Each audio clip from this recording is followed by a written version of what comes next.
Assalamualaikum warahmatullahi wabarakatuh. Kembali lagi di channel Gulika Horor. Channel ini menceritakan tentang kisah-kisah misteri. Pada kesempatan kali ini saya akan membawakan kisah misteri yang diambil dari @ras140217. Kalian juga dapat mengunjungi tweet beliau langsung ya. Nanti link saya akan sediakan di kolom deskripsinya. Oh ya, di dalam cerita ini nama dan tempatnya disamarkan semua ya, untuk menjaga privasi pihak yang terlibat di dalamnya. Yuk daripada kita lama-lama langsung saja kita simak ceritanya. Bismillahirrahmanirrahim. Kali ini saya akan membawakan kisah misteri yang berjudul Terjerat Pelet Abang Ipar. Lelaki itu tidak tampan, harta dia tidak punya, hidup pun hanya bergantung padamu. Makan, tidur, sama sekali tidak memikirkan kerja. Apa yang kau harapkan dari dia? Perlahan kelopak matanya mulai terbuka. Suasana yang asing membuatnya kembali menutup mata, mencoba mengingat apa yang baru saja terjadi semalam. Lalu bayangan kejadian itu kembali terlintas. Tubuhnya didorong oleh seseorang hingga jatuh tepat di atas kasur dengan spray berwarna putih tersebut, membuat wanita muda itu refleks bangkit lalu duduk untuk mengamati sekeliling. Ia mengedarkan pandangannya ke seluruh ruangan. Beberapa buku nampak berserakan, dan di samping rak buku itu terdapat sebuah gitar tua. Nafas wanita muda itu terengah. Pelan tapi pasti ia menarik selimut yang menutupi tubuhnya. Dan benar saja dugaannya, di spray putih itu ada noda darah yang sudah mengering. "Arya!" teriak wanita muda itu marah sehingga suaranya pun bergetar. Seorang laki-laki berusia 23 tahunan masuk ke dalam ruangan tersebut sambil tersenyum penuh arti. Entah apa yang terjadi padanya, tapi melihat senyum si lelaki itu, si wanita muda tertunduk. Ia yang awalnya benar-benar marah, kini menjadi lunak dan hanya bisa menangis sesenggukan. "Kau mengingkari janjimu. Kau bilang kau tidak akan melakukan itu padaku sebelum kita sah menjadi suami istri. Kau pembohong!" Isaknya lemah terdengar. Lelaki itu duduk di dekatnya. Perlahan ia membelai rambut wanitanya dengan lembut. "2 bulan lagi kita akan menikah. Tidak ada yang perlu kau takutkan. Aku tidak akan lari meninggalkanmu. Percayalah," bisiknya lembut. Arya memanglah seorang laki-laki yang baik. Setidaknya begitulah yang dirasakan oleh Ainun kala berpacaran, dan akhirnya memantapkan hati menikah dengan laki-laki tersebut. Walau sebelum itu kegadisannya diambil tanpa izin oleh Arya sewaktu mereka berada di bawah pengaruh alkohol.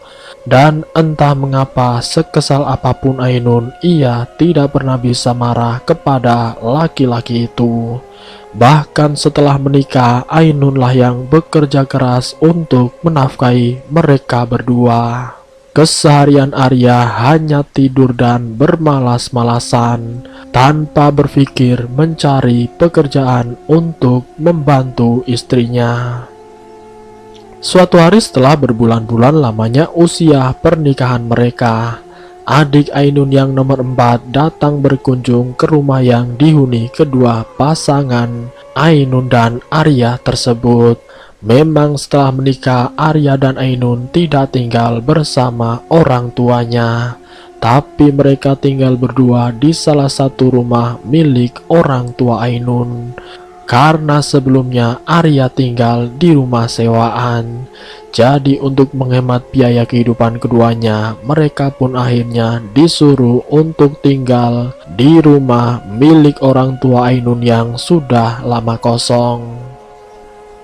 Memang beberapa waktu lalu Ainun diberitahukan ayahnya kalau adiknya yang sudah beranjak remaja itu akan tinggal sementara waktu bersama mereka, dikarenakan adiknya akan bersekolah di kota itu. Dan ya, Ainun tentu tidak keberatan sama sekali. Ia bahkan sangat senang dan antusias menyambut kedatangan adiknya tersebut. Bahkan sudah dari awal ia membersihkan dan merapikan kamar yang akan ditempati oleh adiknya selama ia bersekolah di sana. Hari-hari berlalu tidak terasa sudah 1 bulan semenjak adiknya tinggal bersama mereka. Namun tidak seperti bulan-bulan sebelumnya, hubungan Ainun dan Arya sekarang nampaknya tidak baik-baik saja. Pertikaian yang berujung saling diam selalu mewarnai kehidupan rumah tangga keduanya. Tapi Ainun lega karena meskipun hubungan mereka mulai renggang, setidaknya Arya tidak bercerita apa-apa kepada adiknya. Dan Arya masih bersikap ramah kepada sang adik. Malam itu hujan turun dengan lebatnya membuat Ainun yang baru selesai kerja lembur tersebut mau tidak mau harus menerobos hujan. Mengingat adik dan suaminya yang pasti sedang menunggunya pulang. Namun sebelum ia keluar, Ainun lebih dulu mampir di meja kerja temannya. "Win, kamu kapan pulang, Win?" tanya Ainun kepada seorang wanita berusia 25 tahun yang sedang duduk menghadap meja kerjanya. "Kerjaanku belum selesai, Nun. Memangnya kenapa?" jawab Wiwin lalu balik bertanya. "Aku lupa membawa jas hujan, Win. Padahal pasti adik dan suamiku sudah menungguku dengan perut lapar," ucap Ainun dengan raut cemas. "Ya sudah, kamu pakai saja jas hujan punyaku. Ada di dalam jok. Ini kuncinya. Nanti titipkan saja kuncinya sama security ya," kata Wiwin seraya memberikan kunci motornya. Ainun pun kemudian mengerutkan alisnya. "Enggak ah, kalau aku pakai jas hujanmu, lalu kamu sendiri bagaimana?" kata Ainun. "Kerjaanku masih banyak, Nun. Serius, mungkin akan selesai 2 jam lagi. Tidak mungkin kan dalam waktu 2 jam hujannya tidak berhenti?" ujar Wiwin meyakinkan.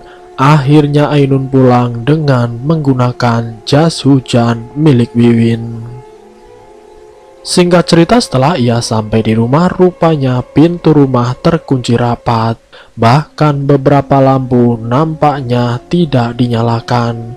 Beberapa kali Ainun mengetuk-ngetuk pintu, tapi tidak ada respon dari dalam. Karena saat itu hujan masih turun sangat deras, bersamaan dengan guruh guntur dan petir. Di dalam keadaan gelap dan hujan, Ainun berjalan ke arah pintu dapur yang terletak di samping dan sedikit menjorok ke belakang.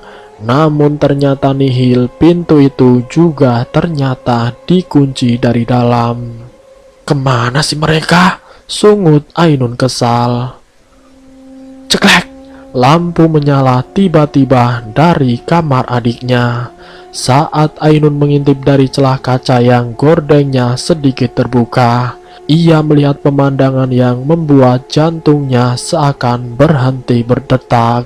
Mengapa tidak? Karena ia melihat dengan mata kepalanya sendiri. Sang adik dan suaminya sedang melakukan hal yang senonoh di dalam kamar tersebut.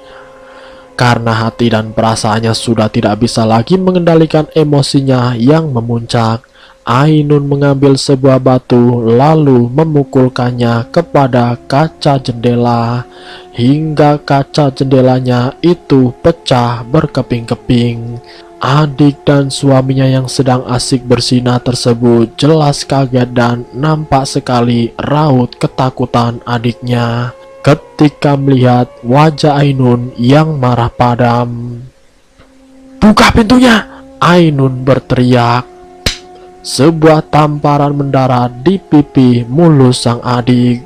Darah dari luka di tangan Ainun pun ikut membekas di pipi gadis itu. "Aku ini pulang hujan-hujanan hanya karena memikirkan perut kalian berdua. Tapi rupanya apa yang aku lihat malam ini sangat berbanding terbalik dengan apa yang aku lakukan untuk kalian. Apa kalian itu tidak punya otak? Hah? Kau juga, Arya? Dan ini adikku. Adikku! Kenapa kalian begitu tega? Hah? teriak Ainun dengan suara yang bergetar menahan tangis. Arya hanya berdiri mematung terdiam 1000 bahasa. Begitu juga dengan adiknya yang tertunduk sesekali terisak. "Aku akan melaporkan kelakuan kalian pada Abah," ancam Ainun. Disitulah baru Arya mulai berbicara dan tangis adiknya semakin terdengar jelas. "Aku hilaf, aku benar-benar hilaf. Tolong jangan ceritakan masalah ini pada Abah," ujar Arya memohon. "Jangan kak, aku sungguh minta maaf. Ini semua di luar kendaliku kak. Ya Tuhan, aku benar-benar bodoh. Tolong jangan sampai masalah ini sampai ke telinga Abah kak. Aku bisa mati kak." Ishak sang adik memelas. Ainun benar-benar marah saat itu. Ia sama sekali tidak menggubris perkataan keduanya. Ainun membanting pintu kamarnya. Ia langsung menjatuhkan tubuhnya di atas kasur. Ainun membenamkan wajahnya ke bantal dan mulai menangis sesenggukan. Hampir 1 jam lebih ia menangis dan perlahan-lahan ia mulai tertidur. Di dalam mimpinya Ainun melihat spray miliknya hanyut terbawa arus ketika sedang dicuci. Dan akhirnya ia terbangun ketika sebuah tangan mengelus punggungnya. Rupanya itu adalah Arya. Arya memohon dan memberikan penjelasan apa yang terjadi malam itu. Aku berjanji tidak akan mengulangi hal itu. Dan aku mohon, jangan sampai masalah malam ini sampai ke telinga ayahmu. Karena aku yakin kau pasti akan disuruh meminta cerai. Dan aku benar-benar tidak sanggup kehilangan kamu, ucap Arya lirih. Membuat dada Ainun bergetar meski ia sangat sakit dan kecewa. Tapi entah kenapa ia tak tahan jika sudah terkena rayuan dari Arya. Dan akhirnya Ainun pun mau memaafkan suaminya dengan syarat untuk tidak lagi mengulangi hal itu. Tentu saja Arya menyanggupi dan berjanji. Bahkan sumpah atas nama Tuhan pun ia ucapkan untuk membuktikan kesungguhan janjinya kepada Ainun.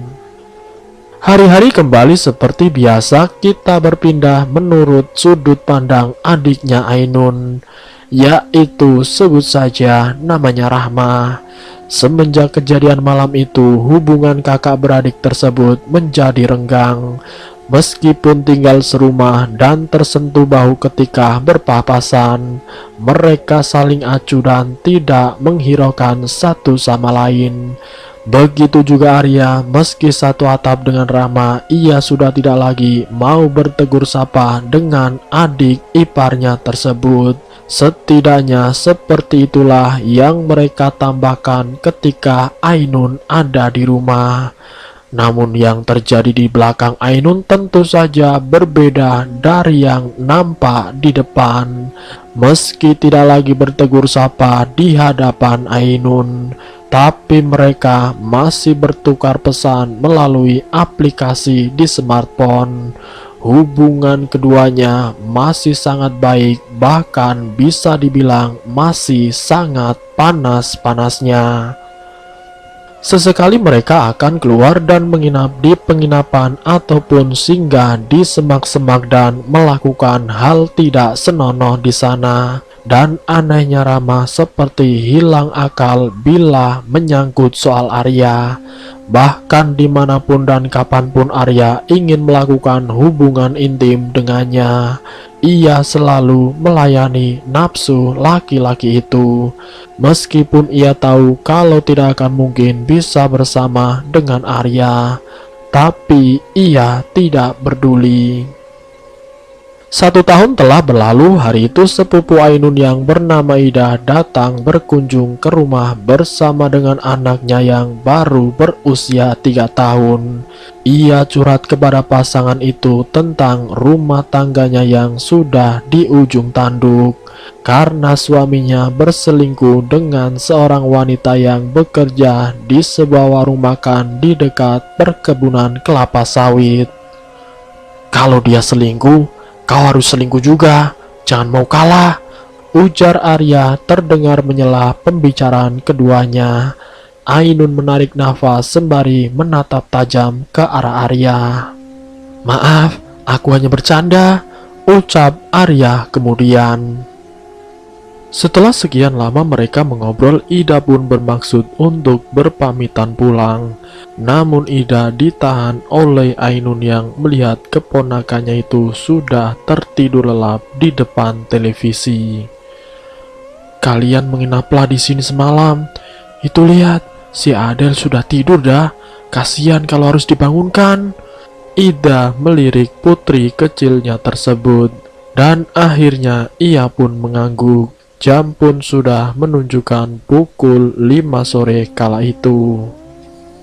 Maaf ya dah, aku tidak bisa menemani kalian malam ini. Soalnya aku dapat shift malam seminggu terakhir ini dah, ucap Ainun seraya menggenggam tangan Ida. Ya, gak apa-apa, aku ngerti kok. Hati-hati kerjanya ya, balas Ida tersenyum. Sepeninggalan Ainun, Ida dan Arya mengobrol panjang, dan sesekali Ida tertawa lepas dengan lelucon yang dilontarkan Arya. Dan entah bagaimana tiba-tiba Arya perlahan-lahan mulai mendekatkan bibirnya pada pipi Ida. Keduanya terbawa suasana, hingga akhirnya azan maghrib pun berkumandang menyudahi ciuman keduanya. Tangan Arya masih berada di bahu Ida ketika Rama masuk ke dalam rumah. Arya melempar senyum pada adik iparnya itu, namun Rama menunjukkan tatapan tidak sukanya kepada Ida, yang refleks menggeser duduknya menjauhi Arya. Baru pulang Kak Rama? Tanya Ida berbasa basi, namun jelas suaranya terdengar gugup. Kalau aku tidak pulang, apa yang akan kalian lakukan? Ujar Rama balik bertanya, lalu berjalan dengan langkah kasar menuju kamarnya. Arya menanggapi itu hanya tersenyum. Ia tahu jika Rama cemburu kepada Ida. Aduh, aku jadi merasa bersalah. Aku takut kalau Rama melaporkan apa yang dia lihat tadi pada Ainun, kata Ida. Tidak usah khawatir, aku akan menyelesaikan kesalahpahaman ini, jawab Arya. Ida mengerutkan alisnya, ia hendak bertanya, tapi kemudian ia mengangguk tanpa bertanya apa-apa kepada Arya. Malam itu setelah Ida tertidur, Arya masuk ke dalam kamar Rahma. Rupanya Rahma masih merajuk dan tidak menanggapi Arya. Tapi lagi-lagi Arya berhasil meyakinkan Rama bahwa antara ia dan Ida sama sekali tidak ada hubungan apapun. Lalu kemudian mereka pun berbaikan lagi. Ini apa dek? Kamu minum obat ini? Ujar Ainun setelah mendobrak masuk ke dalam kamar adiknya. Wajah Rama seketika menegang ketika melihat kepingan obat KB itu berada di tangan sang kakak. Itu bukan punyaku kak. Hehe, mana mungkin aku meminum obat seperti itu kak. Itu titipan dari temanku untuk ibunya, jawab Rama setengah gugup. Kenapa temanmu menitipkan obat seperti ini sama kamu? Kenapa tidak dia sendiri yang belikan untuk ibunya? Atau ibunya sendiri yang beli? Tidak masuk akal, ujar Ainun masih keheranan. Itu dia sakit dan tidak bisa kemana-mana kak. Dan ibunya akan mengurus adiknya yang masih bayi itu. Makanya tidak bisa kemana-mana juga. Rencananya hari ini aku mau antarkan obat ini ke rumahnya dia kak, jawab Rama mencari alasan. Ainun yang merasa kalau jawaban adiknya itu masuk akal, lalu memberikan obat tersebut kepada adiknya. Lain kali jangan mau disuruh beli obat-obat yang begini ya, nanti bikin orang salah paham sama kamu. Mulai hari ini aku akan cek isi tas dan kamarmu, ujar Ainun sebelum keluar dari kamar adiknya. Rahma menghela nafas lega meskipun kelegaannya hanya sementara. Benar saja, setelah hari itu Ainun selalu rutin mengecek isi kamar adiknya dengan detail, dan tentu saja tidak menemukan apa-apa karena Rahma sudah tidak menggunakan obat penunda kehamilan itu lagi. Namun masalah besar pun muncul setelah beberapa bulan masalah penemuan KB tersebut. Rahma mengatakan bahwa ia sudah telat haid pada Arya yang tidak kalah kagetnya mendengar kabar buruk itu. "Kamu sudah tes kehamilan?" tanya Arya sembari mengguncang bahu Rahma dengan kasar. "Belum," isak Rahma. Mendengar jawaban Rahma, Arya sedikit lega.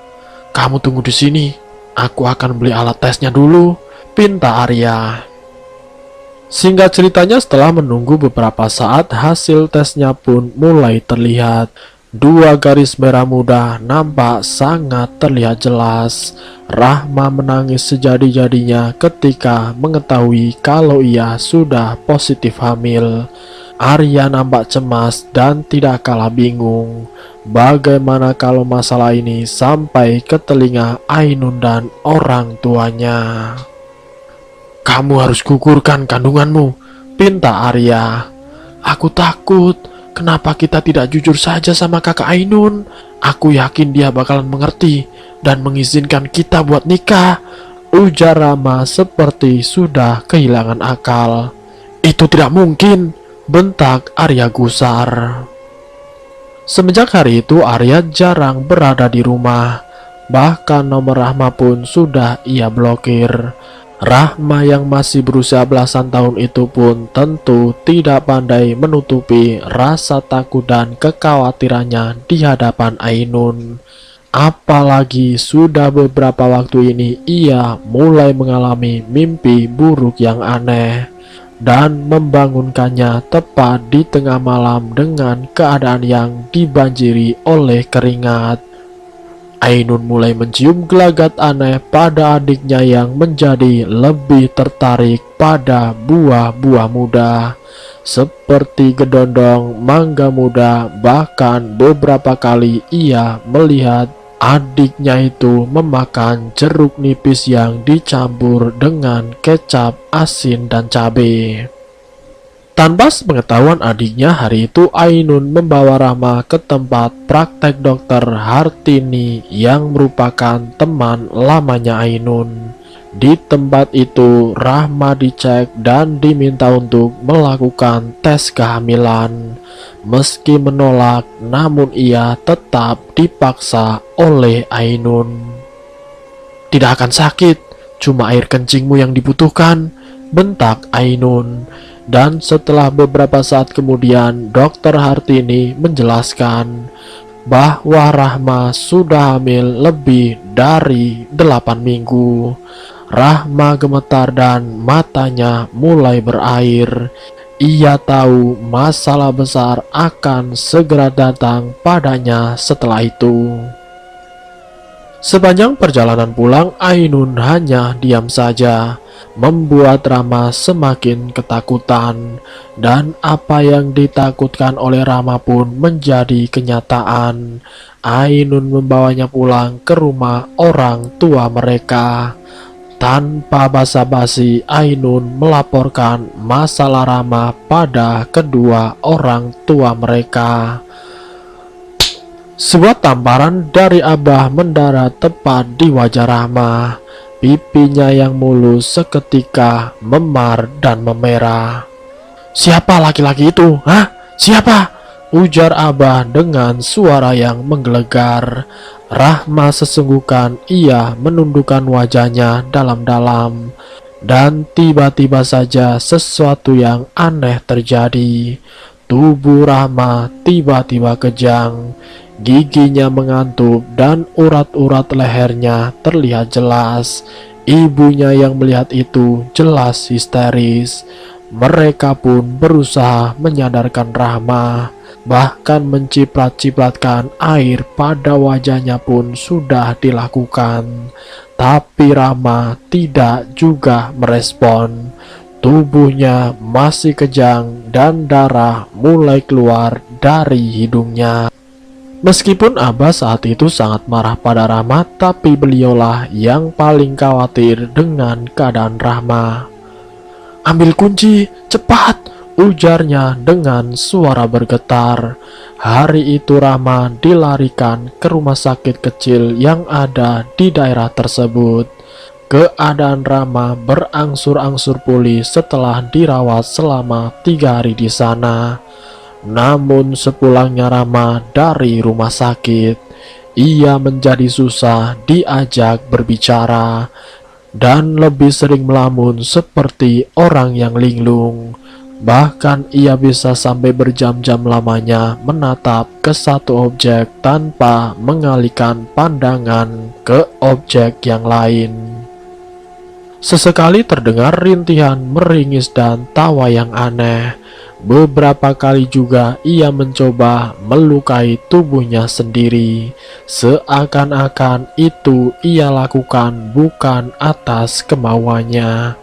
Tapi ada sesuatu yang tak kasat mata tengah mengendalikan tubuhnya. Dari tatapan matanya bisa dilihat kalau dia juga tidak mau seperti itu.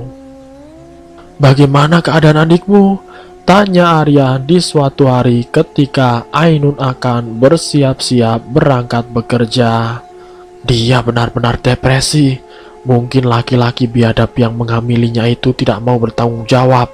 Dan menurutku bisa jadi laki-laki itulah yang mengancam Rahma, sehingga membuatnya hampir gila," jawab Ainun. "Kasihan dia, semoga lekas sembuh," kata Arya. "Bukan kau kan yang menghamilinya?" tanya Ainun antusias. "Astaga, pertanyaan macam apa ini sayang? Jelas bukan aku. Kau sendiri pun tahu kan, aku sudah tidak bertegur sapa lagi dengannya. Kejadian malam itu hanya sebuah khilafan, dan aku sungguh menyesal, malu bila mengingat hal itu," jawab Arya. Ainun menghela nafas panjang, terlepas benar atau tidaknya perkataan sang suami. Ainun yakin kalau Arya tidak ada mengena dengan kehamilan Rahma. Beralih ke rumah orang tua Ainun. Hari itu kakeknya yang tinggal di desa lain datang berkunjung untuk menengok keadaan Rahma. Kakek ini adalah adik kandung dari kakeknya Ainun yang sudah meninggal.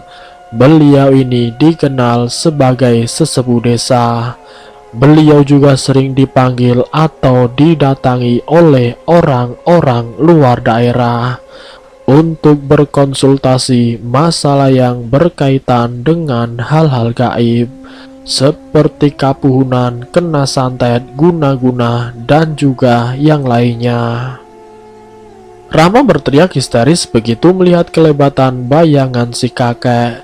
Padahal saat itu si kakek belum masuk ke dalam kamarnya dan hanya lewat untuk menemui ibunya Ainun yang tengah memasak di dapur. "Untung kakek datang. Saya ingin minta tolong dilihatkan si Rahma itu, kek. Sudah cukup lama dia seperti itu," ujar ibunya Ainun setelah mencium tangan si kakek. "Nanti dulu, aku mau duduk dulu sebentar.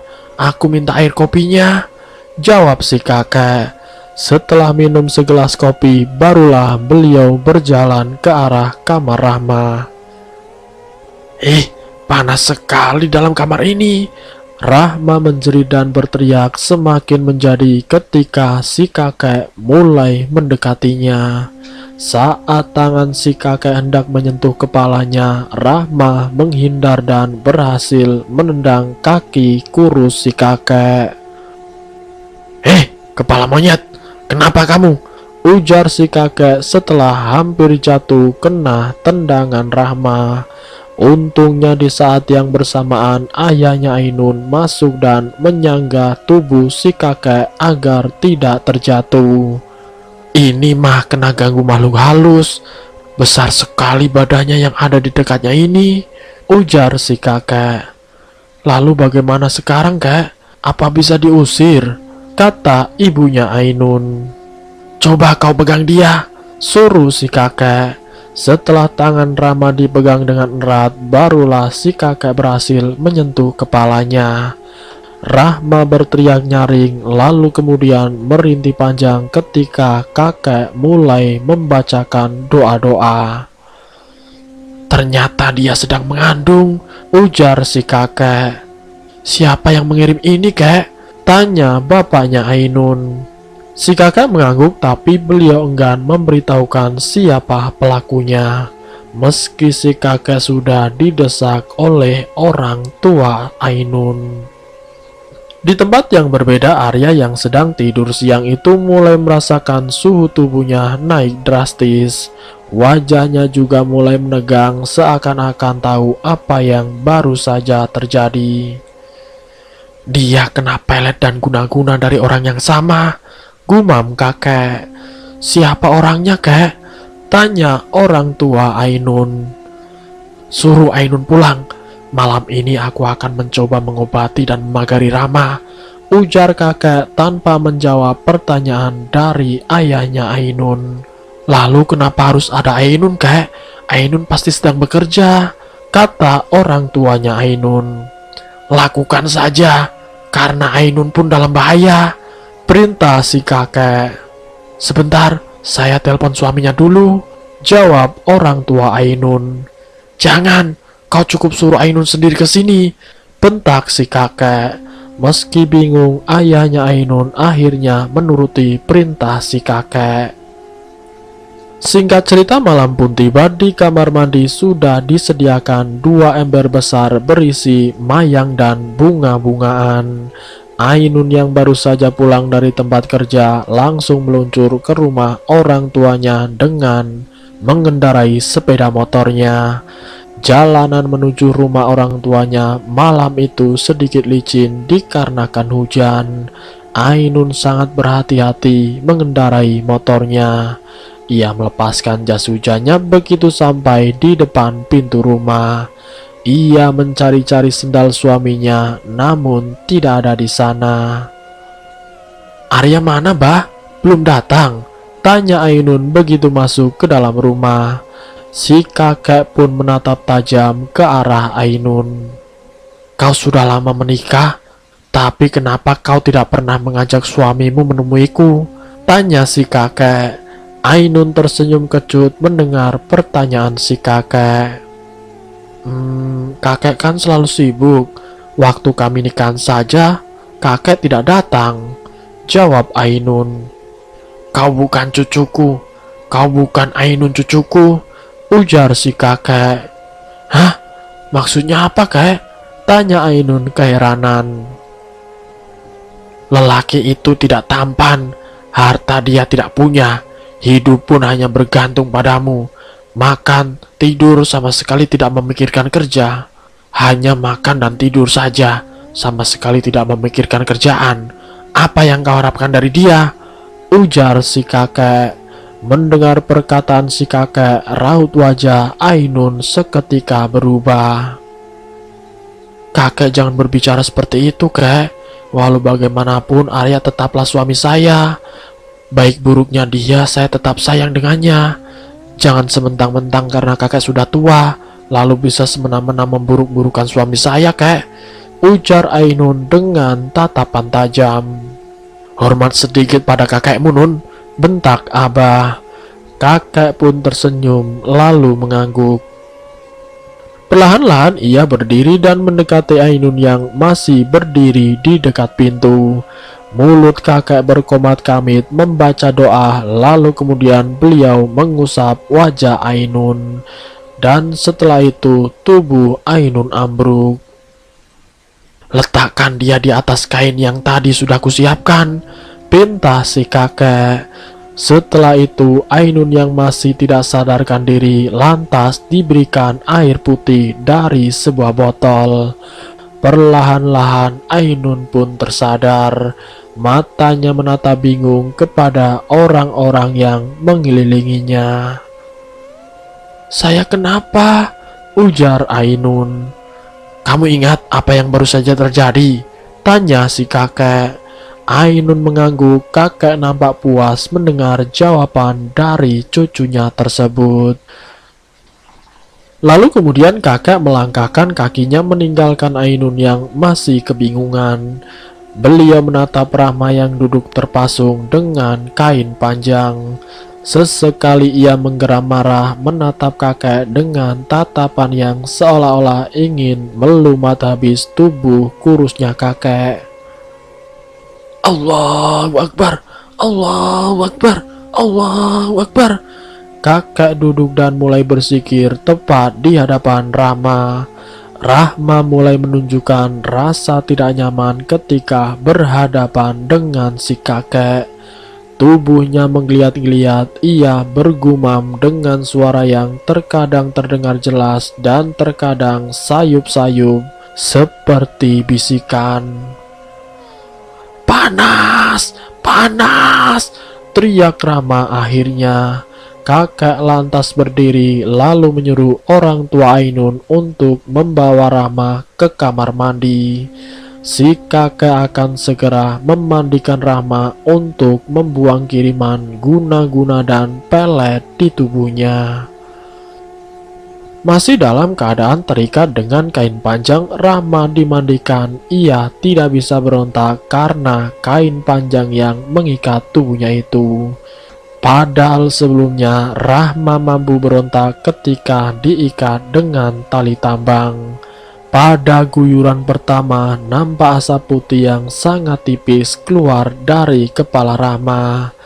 Di guyuran kedua, tubuh Rahma menggigil. Dan pada guyuran ketiga, tubuh Rahma tidak bereaksi lagi. Mayang itu kemudian dipapaikan di kepala dan bahunya. Setelah itu, ikatan kain panjangnya dilepaskan. Ainun yang juga ada di sana disuruh mengganti bajunya dengan tapi atau sarung. Kemari, biar kau sekalian kumandikan, pinta si kakek. Saat dimandikan guyuran demi guyuran, Ainun merasakan ada sesuatu yang keluar melalui kepalanya. Rasanya panas lalu kemudian menghangat. Rasanya lega, plong, nyaman dan tubuh terasa jauh lebih segar setelah dimandikan. Kalian semua jangan ada yang keluar rumah malam ini. Aku akan menyelesaikannya sampai tuntas malam ini juga, perintah kakek sebelum pergi. Beliau pergi diiringi tatapan bingung oleh orang-orang di rumah tersebut. Kakek menaiki motor posuanya, lalu perlahan-lahan suara motor itu menjauh dari halaman rumah. Sesampainya di rumah, kakek lantas membasuh diri dan kemudian berwudu. Beliau sholat. Setelah selesai sholat, kakek mulai berzikir kembali. Angin bergemuruh membuat atap-atap seng rumah kakek terangkat dan menciptakan suara riuh. Decitan seng yang bergesekan membuat ngilu siapapun yang mendengarnya. Bersamaan dengan itu, seekor ular merayap masuk ke dalam rumah melalui celah di bawah pintu. Ular kobra hitam dengan racun mematikan itu mendekati si kakek. Namun ular itu hanya mengangkat kepalanya menyerupai sendok. Hewan berbisa tersebut sama sekali tidak menyerang kakek. Saat kakek membuka matanya, perlahan-lahan ular itu menjauh. Kembalilah kepada tuanmu, ujar kakek. Dan kemudian ular itu keluar melalui celah yang sama. Tentu itu bukanlah ular sembarangan. Alhamdulillah, ucap kakek seraya mengusap wajahnya. Beliau bangun dari duduknya lalu berjalan ke arah kamar. Keesokan paginya si kakek menemukan ular yang sama dengan yang tadi malam. Namun ukurannya jauh lebih kecil, tergeletak mati di tengah rumah. Kakek melemparkannya ke halaman rumah, lalu kemudian beliau bersiap-siap untuk pergi ke rumah orang tua Ainun, yaitu keponakannya. Di situ barulah kakek menceritakan apa yang terjadi sebenarnya. Anak yang ada di dalam kandunganmu itu tidak bersalah. Biar bagaimanapun dia adalah titipan dari Allah. Jangan pernah menyia-nyiakan ataupun membedakannya, karena anak-anak itu semuanya sama. Terlepas dari perbuatan orang tuanya, mereka bersih dan suci, ujar kakek menatap cucu-cucunya satu persatu. Ainun memeluk adiknya erat. Ia merasa bersalah atas apa yang telah menimpa adiknya itu. Sementara wajah Abah nampak marah padam, menahan amarah yang meluap-luap. Kau tidak perlu khawatir. Laki-laki itu tidak akan mengganggu anak-anakmu lagi. Apa yang dia kirim sudah aku kembalikan. Sekarang mungkin dia sedang menikmatinya, ujar kakek menatap Abah. Singkat cerita, Ainun akhirnya bercerai dan Rahma terpaksa harus putus sekolah. Sementara dengan Arya, ia sudah kehilangan kewarasannya. Setelah berbulan-bulan kemudian, bayi itu akhirnya dilahirkan. Kau bisa melanjutkan hidupmu, Dek. Biar bayi ini aku yang mengurusnya, ucap Ainun kepada adiknya. Dan selesai. Semoga dari kisah ini kita dapat mengambil hikmah dan pelajarannya. Ambil sisi baiknya dan buang jauh-jauh sisi negatifnya. Terima kasih untuk kalian yang sudah mampir di channel kami. Jika kalian tertarik dengan video kami, silakan tekan tombol like, share, dan komen. Tekan subscribe untuk mengikuti video-video kami yang selanjutnya. Wassalamualaikum warahmatullahi wabarakatuh.